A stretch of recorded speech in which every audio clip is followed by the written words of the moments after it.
کوئی سلیقہ بتائے، میں دین کا کام کرنا چاہتا ہوں، دعوت خیر دینا چاہتا ہوں، کوئی طریقہ بتائیں۔ تو سیدنا امام جعفر صادق رضی اللہ تعالیٰ عنہ فرمانے لگے آسان طریقہ ہے، اور بغیر کسی فلسفے کے، بغیر کسی الجھی ہوئی گتھی کے سلجھی ہوئی بات ہے، بالکل طے۔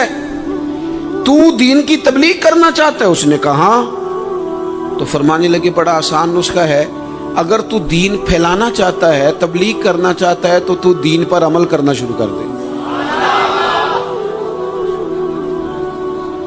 عمل کے بڑے اثرات ہوتے ہیں۔ عمل، وہ حضرت باجید بستامی فرمایا کرتے تھے، جس نے ہماری خاموشی سے کچھ نہیں سیکھا وہ ہماری تقریر سے کیا سیکھے گا۔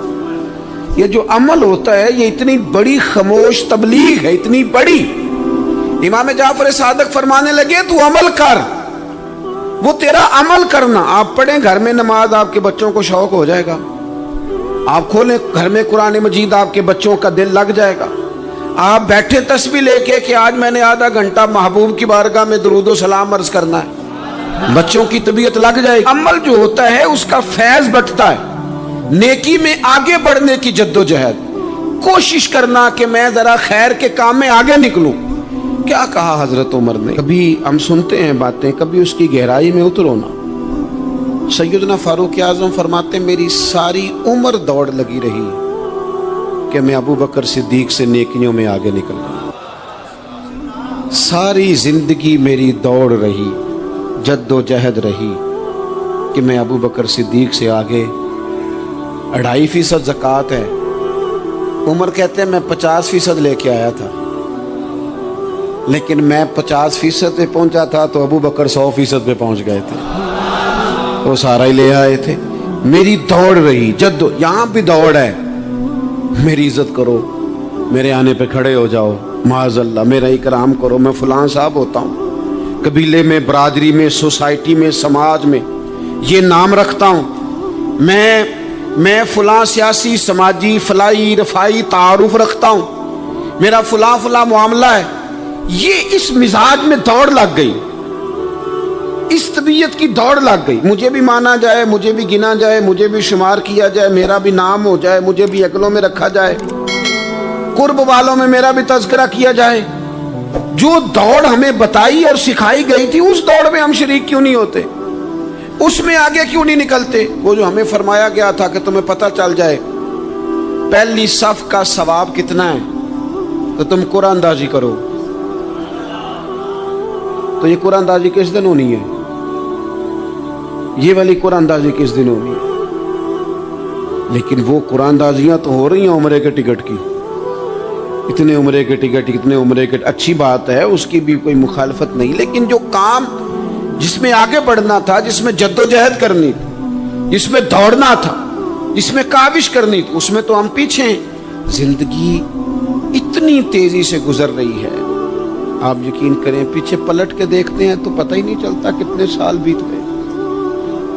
بھی ایسے لگتا ہے کل ہی تو ابھی داخل کرایا تھا گھر والوں نے اسکول میں، ابھی اگلے دن کی بات ہے دارالعلوم میں داخل ہوئے تھے، اور اتنے سال بیت گئے، اتنا وقت گزر گیا۔ ہم عجیب مزاج کے لوگ ہیں، یہ چاہتے ہیں کہ ہمارے بچے بڑے ہو جائیں، یہ نہیں چاہتے کہ ہم بوڑھے ہو جائیں۔ دیکھیں اگر بچے بڑے ہوں گے تو لازمی نتیجہ ہے کہ ان کے بڑے، لیکن ہم دونوں باتوں میں اپنا مزاج رکھتے ہیں، بچے بھی بڑے چاہیے ہمیں، اور ہم خود بھی اپنے آپ کو بوڑھا تسلیم کرنے کو تیار۔ ماشاءاللہ جی میرا بیٹا جوان ہو گیا، تو جناب آپ کیا ہو گئے؟ اب آپ بھی تو بتائیں نا، آپ کہاں پہنچ گئے؟ وہ کیا دور تھا جب کہتے تھے میرے بیٹے کو میرا جوتا پورا آنے لگا ہے۔ جیسے جیسے بچے بڑے ہوتے تھے والدین کے لہجے میں ٹھہراؤ آتا تھا، ان کی 5 نمازوں کے ساتھ تہجد بھی شروع ہوتی تھی، اشراق اور چاشت بھی شروع ہوتی تھی۔ وہ چاہتے تھے کہ ہمارے بچے ہمیں زیادہ سے زیادہ خیر کرتا دیکھیں، وہ اپنے لفظوں پر، جملوں پر، زبانوں پر، انداز پر کنٹرول کرتے تھے۔ میاں بیوی ایک دوسرے سے کہتے تھے اب لڑنا نہیں ہے، بچے اثر قبول کرتے ہیں، بڑے ہو گئے، اب ہمیں ماحول اور طرح کا بنانا ہے۔ کب آگے نکلیں گے نیکیوں میں؟ کب ہم جد و جہد کریں گے؟